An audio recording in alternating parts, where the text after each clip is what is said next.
We left in a Coast Guard helicopter along with fire experts and salvage crews to see the extent of the damage. When we got to the scene, about 20 miles east of Chincoteague, we could see smoke and a flicker of flames coming out of the engine room of the 800-foot Greek tanker, the Akaterimi, as we hovered and circled closer and closer to the tanker. The man in charge of the salvage team, Captain Lean Westdyke, said once he saw the tanker from the helicopter, the situation did not seem as bad as he thought earlier.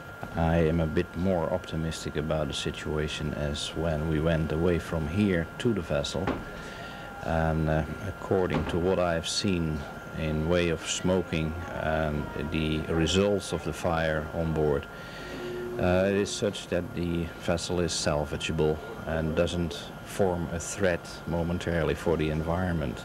There is still a potential danger momentarily for explosion, of course. I mean, I'm not saying that the vessel is absolutely without danger.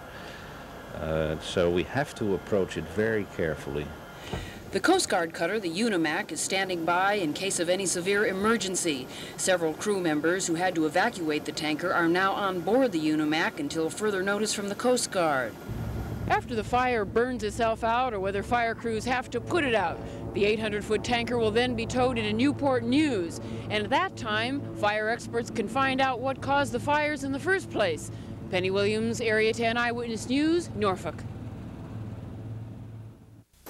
The 800-foot Greek oil tanker, the Akaterimi, has been sitting in the waters near Chincoteague for the past week, disabled because of a fire that started last week in the engine room. But a 240-foot tugboat, the Smith London, contracted by a salvage firm, was on the scene with fire crews and equipment. The tugboat showered the outside of the giant tanker's engine room with a spray full of a fog-like substance.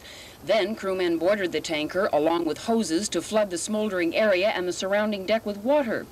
Firefighters were able to put out most of the blaze, but there still was some smoke coming out of the stack, indicating the fire wasn't completely out.